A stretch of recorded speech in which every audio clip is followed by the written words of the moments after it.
to my channel. My name is Cerise, and today I'll just talk about how I stay slim. I feel like skinny is back in and everybody's looking for tips, and I've been slim pretty much my entire life, so I thought I'll make a video about it. So let's get right into it. Let's start with number one, and this is like an easy one. I stole it from Exotical United, so shout out to her. So I do 5 to 10 squats every time I use the bathroom. So I work in an office, and sitting 8 hours in a row, it's not the best for your body. So whenever I use the bathroom, I do the squats. And even sometimes when I don't even need to go to the bathroom, I still go and do those squats. It really compounds over a year.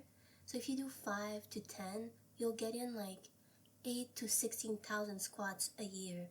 So on the spot, it feels like nothing just doing 5 to 10 squats, but after a year, you'll see the effects of it. So for number two, you should always park far away from the entrance. So if you're at the mall, at work, or for school, just make sure you park as far away as possible, just to get those extra steps in, and like the previous example, it will compound a lot in a year. Number three, it's getting 10,000 steps in. I feel like this one is pretty easy. I will publish a video on how to get 10,000 steps in easily, but this one is my favorite just because you're burning an extra 200 calories a day, and you're not sweating, you're not huffing and puffing, and it's easy to incorporate it in your daily life. So this one, I would suggest it.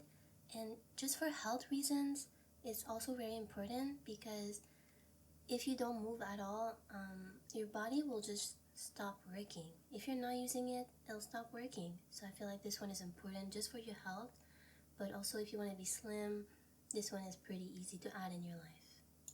Number four, it's portion control. I feel like a lot of people don't know how to count their portions, and there is a guide using your hand to control your portions. I'll link it in the description. But essentially, you should not use servings behind a product like on the label. Those servings are for the average person. If you want to look average, that is okay.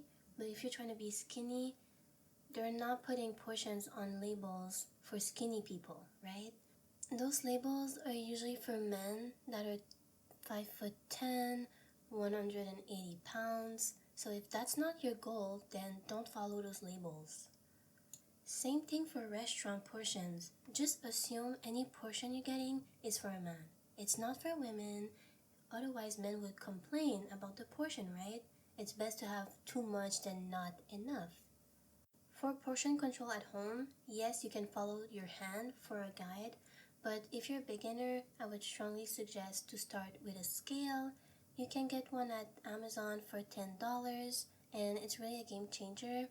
It made me realize how huge my portions are, so I would start with that. Number five is quality of food matters. Since calorie deficits are on the rise right now because of TikTok, a lot of people think they can just eat junk while being in a deficit, but you're not healthy if you're doing that. I read the book How to Not Age by Dr. Michael Krieger, and basically he explains that people that are eating 3,000 calories of quality food, they live longer than people that eat 1,500 calories of junk.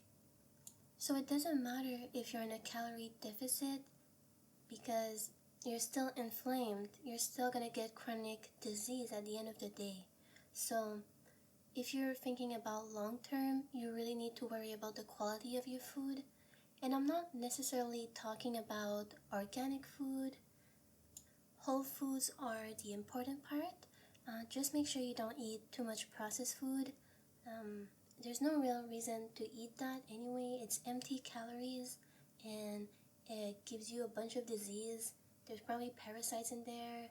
There's a bunch of preservative because those products, they technically last for years, and that's not normal. And we don't really know what the long-term consequences are. Like, we know you'll get obese and you'll get chronic disease, but I don't want to find out like new diseases from 50 years of consuming ultra processed. I don't want to find out. Anyways, just make sure the quality of your food is good. You can start with your bread, for example. Just make sure you're eating sourdough instead of the grocery store bread, which is probably not even bread. I wouldn't label that as bread. There's too many ingredients. It's basically a cake mix for bread. Number 6, I think of how buying junk food or takeout impacts my money. Basically, all the money I'm spending on junk food, I can't help but think what else it could be spent on, and I can't really justify buying junk food. It's really a waste of money, and it's temporary, and I'm gonna eat it and it'll be over in less than 10 minutes. I'd rather spend it on something that'll last longer, like clothes or something like that. A lot of people that are obese or even just overweight, they spend a significant amount of money on junk food. I watched the financial audit and I realized that most people with bad finances, they all order out. They all buy junk food. They all have this cope food that they eat. So being skinny for me is not just for my health, but it's also for my finances. I can't imagine having an extra $300 just spent on junk food instead of having 3 facials. I'd rather have the facials, that's so much better. So being skinny isn't just good for your figure, it's also good for your bank account. Number 7, this one, it's understanding how many calories some food have. It's important to get familiar with labels and just ballpark figures of how many calories it has. You don't have to track like in the details of everything, but just be aware. A lot of people that are obese or overweight, they don't check the ingredients. They don't check the calories. They don't check it at all. A common one that I hear at the office, for example, is obese people that are eating peanuts. And they're like, this is healthy, right? And they're not wrong, but just a handful of peanuts is 200 calories. So once you know that, you're not just going to eat from the bag, you're going to make a portion aside so you don't go above X amount of calories. Number 8, and this one helps me a lot, use discernment. Every time you're going to eat something, ask yourself, is this bringing me closer to my goal or it's pulling me away from it? Are those calories going to fuel me or weigh me down? Am I going to feel guilty while I eat it or something like that? A lot of people, they're just eating on autopilot. I started doing this recently and it's, would I go hunt for this food? Am I that hungry? Or am I just bored? And most of the time, I'm just bored. I don't need that much calories. If I'm just sitting half the day, I don't need 2,000 calories to fuel that day. It just doesn't make sense. Number 9 is fasting when needed. Sometimes your body will need a break, especially if you ate a bunch of processed food or you're bloated or you're backed up. You will need to fast.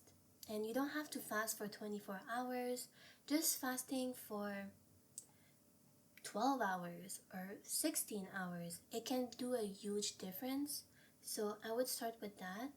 And if you're backed up, there is natural laxative you can take. The one I take personally is Cascara Sagrada. It's all natural and it's also $10, and I just take 2 of them twice a day for like 7 days if I'm really backed up and I came back from vacation and I wasn't eating well. So I do it about every 6 months or so just to remove like any problems in my guts. Especially nowadays, a lot of people don't eat enough fiber. you should have at least 30 grams of fiber a day. If you're not eating fruits or vegetables, you're 100% not reaching that amount. So you're for sure bloated all the time, you're backed up, and you will have gut issues. And even the colon cancer is on the rise. So I would suggest to fast when needed, especially if you're bloated or you're backed up all the time. If you're backed up, there's three reasons. One is exercise, second one is not enough fiber, and the third one, you're dehydrated. So I would work on that just to avoid issues in the future. And also, who wants to be bloated all the time? The outfits are just not looking as nice. But also, you'll get a bunch of health issues. Let's not forget that part. And the last advice that I have for today is the kitchen is closed after 8 p.m. What could you possibly need to eat late at night? Probably nothing. You're probably just bored. I know at night the cravings are more intense, but unless you're fueling for a workout, you don't need to eat after 8. Are you fueling to sleep? Like, it doesn't make sense. Going to bed full is also super unhealthy, and it'll make you bloated the next day and you won't sleep well. So there's no benefits for doing that. Alright, that was my top 10 advice for staying slim. They're easy to apply to your life, so there's no excuse. And I guarantee you, if you stick to 2 of them at least, you will see results. If you have any advice for staying skinny, please drop them in the comments below. I'd love to read your comments and you'll help other people out. But yeah, thank you for watching and I'll see you in the next video. Bye! Mwah.